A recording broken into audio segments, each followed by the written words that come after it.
Pelakor dia, Bu. Simpanan bapak saya. Itu bukan siapa-siapa kok. HP aku dipinjam sama teman kantor. Seenggaknya kalau berantem jangan ada adik dong. Kan jadi trauma. Dulu sebelum gue ngerti apa itu selingkuh, gaslighting, dan broken home, gue cuma seonggok anak kecil yang ngerasa hidupnya normal-normal aja. Hai, kenalin, gue Diandra. Kali ini, gue punya cerita yang nge-trigger masa kecil gue yang tumbuh dari rumah yang penuh kasih sayang. Perlahan-lahan berubah jadi arena perang antara cinta, ego, dan pengkhianatan. Karena ada pengganggu ini, semua yang indah kini sirna sudah. Jadi, dulu gue pas masih TK, keluarga gue hidup harmonis, penuh kasih sayang dari papa mama. Tiba saatnya gue kelas 1 SD. Papa udah mulai jauh tuh sama gue. Yang dulunya sering ngajak main kesana kesini, yang sering antar sekolah. Tiba-tiba jadi manusia super sibuk. Yang dulunya perhatian, tiba-tiba jadi dingin. Papa yang dulunya sayang sama mama, tiba-tiba jarang nyentuh tangan mama lagi. Singkat cerita, gue udah kelas 4 SD. Gue pindah ke rumah baru tuh. Jam 2 malam, mama yang lagi sholat malam denger HP papa bunyi notif yang banyak banget. Setelah sholat dan doa, mama penasaran dong siapa yang ngechat di sepertiga malam itu. Ya kali operator ngingetin sholat malam. Kan gak mungkin ya, teman kantor papa juga gak mungkin malam-malam gitu. Yang biasanya mama tuh gak pernah cek HP papa. Gak tahu kenapa mama penasaran banget malam itu. Pas mama buka, ada pesan masuk yang isinya, besok kita jalan kemana lagi, Beb? Spontan mama kaget dong, dan langsung bangunin papa. Pas ditanya, papa panik dan bilang, itu bukan siapa-siapa kok. HP aku dipinjam sama teman kantor.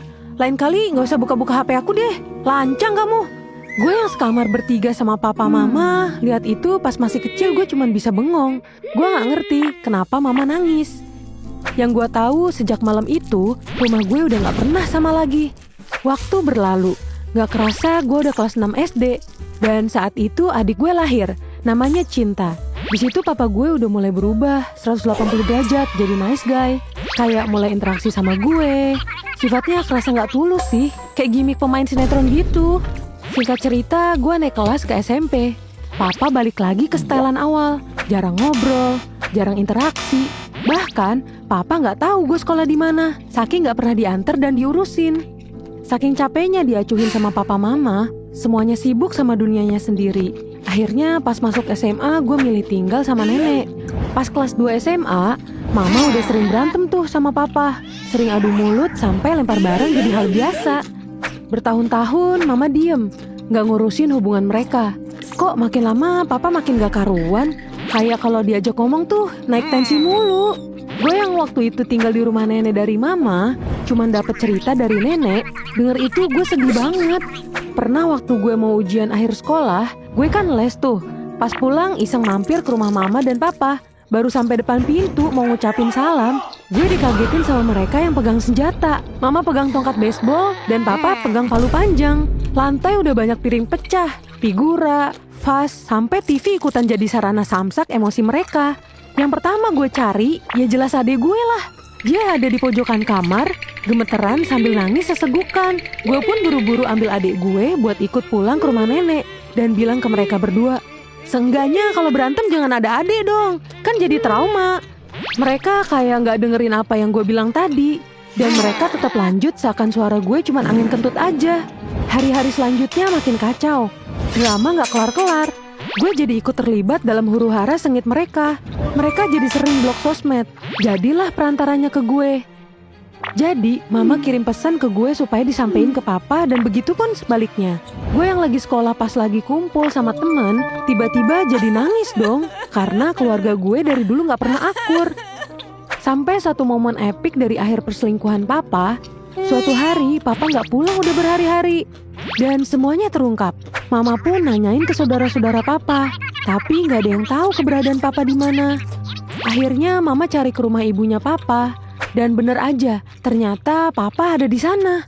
Pas nyampe, ternyata di rumah itu dia lagi berduaan sama cewek di ruang tamu. Cewek itu Winda, sosok dari masa lalunya papa, yang sekarang udah janda punya anak 2 yang ternyata mantan pacarnya.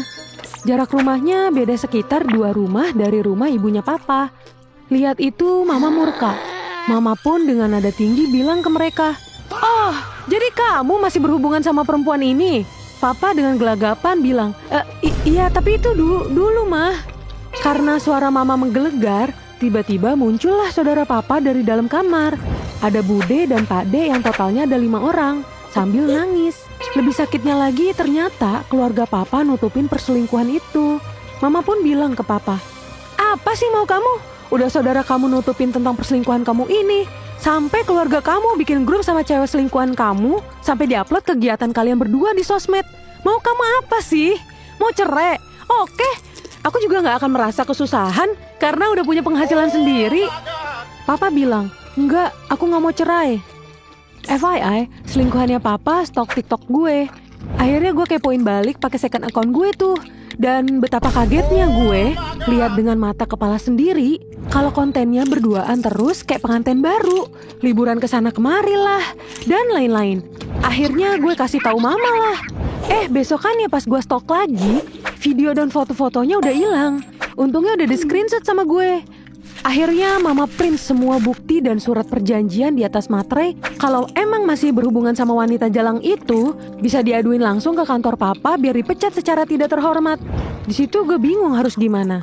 Yang awalnya gue nggak tahu rumahnya si pelakor itu, akhirnya gue cari tahu. Ternyata dia pindah ke sebuah perumahan. Saking udah kepalang naik pitam, gue samperin lah tuh si pelakor. Pas sampai perumahannya, ternyata harus lewat security dulu. Akhirnya gue nanya lah tuh alamat si pelakor ke security kompleknya. Dianterin lah gue. Pas udah sampai rumahnya tuh gelap kayak gak ada orang. BTW gue nyamperinnya sendirian ya, gak sama mama. Nah, deket rumah dia itu ada warung Madura gitu. Terus gue iseng nanya ke yang jaga warung kan, Bu, permisi, bener ini rumahnya Winda? Kata ibunya, iya bener cantik. Kenapa? Gue sengaja ceplosin. Pelakor dia bu, simpanan bapak saya. Ibunya shock dong, soalnya si Winda ini dikenal alim di komplek ini. Nah, gue sambil jajan tuh di warung si ibu, sambil nunggu tuh pelakor pulang. Gak lama dia sampai rumahnya tuh. Ternyata dia sama cowok, yang ternyata juga anaknya yang pertama. Anaknya badannya gede coy, agak ciut awalnya. Tapi gue udah terlanjur sakit hati, langsung gue samperin dan gue jambak lah dia. Gak lama ada beberapa ibu-ibu yang mau misahin, tapi masih ngeliatin apa permasalahannya dulu. Akhirnya gue teriakin, dasar pelakor! Ibu-ibu awasin suami kalian, nanti diembat sama pelakor ini. Lama-lama rumahnya rame, banyak yang nonton. Karena sore itu banyak yang olahraga sama jalan-jalan sekitaran komplek. Rumahnya berasa lagi dibedah rumah, jir.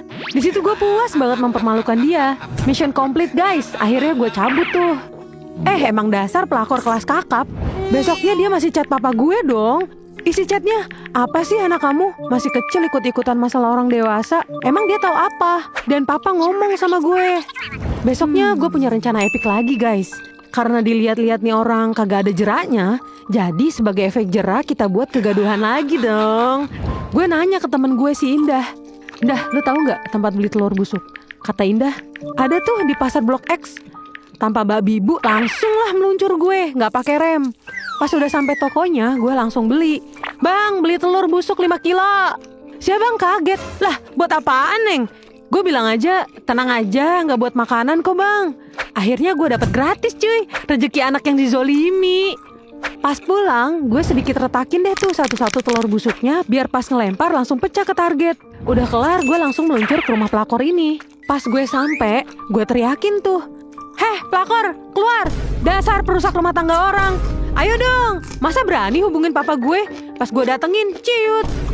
Dia keluar tuh. Langsung aja gue lempar telur busuk tadi tepat ke mukanya.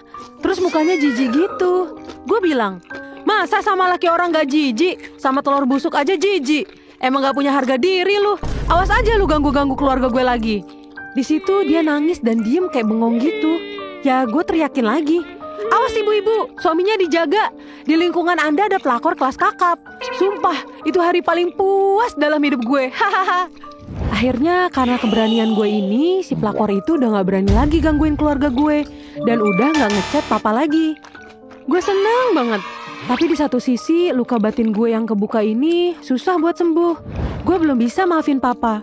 Ya karena yang papa hancurin bukan cuman hubungan suami istri aja. Tapi dia hancurin masa kecil gue, hancurin rasa aman gue, dan hancurin definisi keluarga buat gue. Gue cuman pengen keluarga ini aman, tanpa gangguan orang lain. Bener ya, Perselingkuhan itu nggak cuma menghancurkan pasangan aja, tapi jiwa anak-anak yang bahkan belum sempet tumbuh sempurna. Gue nggak bisa kontrol tindakan ortu gue, tapi gue bisa milih buat nggak ngulangin luka yang sama ke keluarga gue nanti. Semoga hidup kalian selalu berjalan baik ya. Sampai di sini akhir cerita gue. Sampai jumpa di video GPC lainnya. Bye!